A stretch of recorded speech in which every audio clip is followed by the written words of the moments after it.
Hi friends, ఇవాళ మేము పుదీనా రైస్ చేసుకుంటున్నాం. దానికి కావాల్సిన ఇంగ్రీడియంట్స్ ఫస్ట్ పుదీనా కొత్తిమీర ఇలా కట్ చేసి పెట్టుకోవాలి.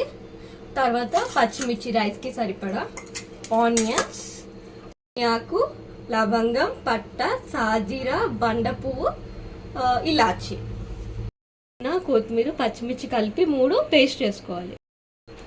నేను 4 గ్లాసెస్ రైస్ తీసుకొని నానబెట్టుకున్నాను ఒక హాఫ్ అన్ అవర్ వరకు. ప్రాసెస్ స్టార్ట్ చేద్దామా. ఒక బౌల్లోకి ఇలా ఆయిల్ వేసుకోవాలి.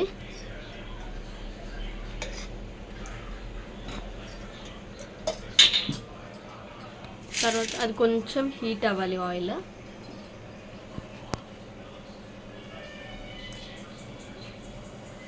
కొంచెం హీట్ అయ్యాక ఆనియన్స్ వేయాలి. ఇలా ఆనియన్స్ కొంచెం మగ్గినాక అందులోకి మనం మసాలా వేసేద్దాము. ఇలా మసాలా ఫ్రై చేసుకున్నాక అందులోకి మనం అల్లం వెల్లుల్లి పేస్ట్, పసుపు వేసి కలుపుకోవాలి. అల్లం వెల్లిగడ్డ వేసుకున్నాక మనం ఏదైతే పుదీనా పేస్ట్ చేసుకున్నామో అది ఇందులోకి యాడ్ చేసుకోవాలి. పేస్ట్ ఫ్రై అయ్యాక కొద్దిగా మనం అందులోకి సరిపడా సాల్ట్ వేసుకోవాలి. మేము 2 స్పూన్స్ వేసుకుంటున్నాం. మనం నానబెట్టుకున్న రైస్ ఇందులోకి వేసుకోవాలి.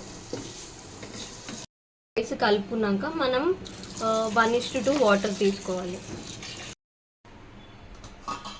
ఫ్రెండ్స్ చూడండి, టేస్టీ పుదీనా రైస్ రెడీ అయిపోయింది. ఈ వీడియో కనుక మీకు నచ్చినట్టయితే లైక్ చేయండి, షేర్ చేయండి, సబ్స్క్రైబ్ చేయండి.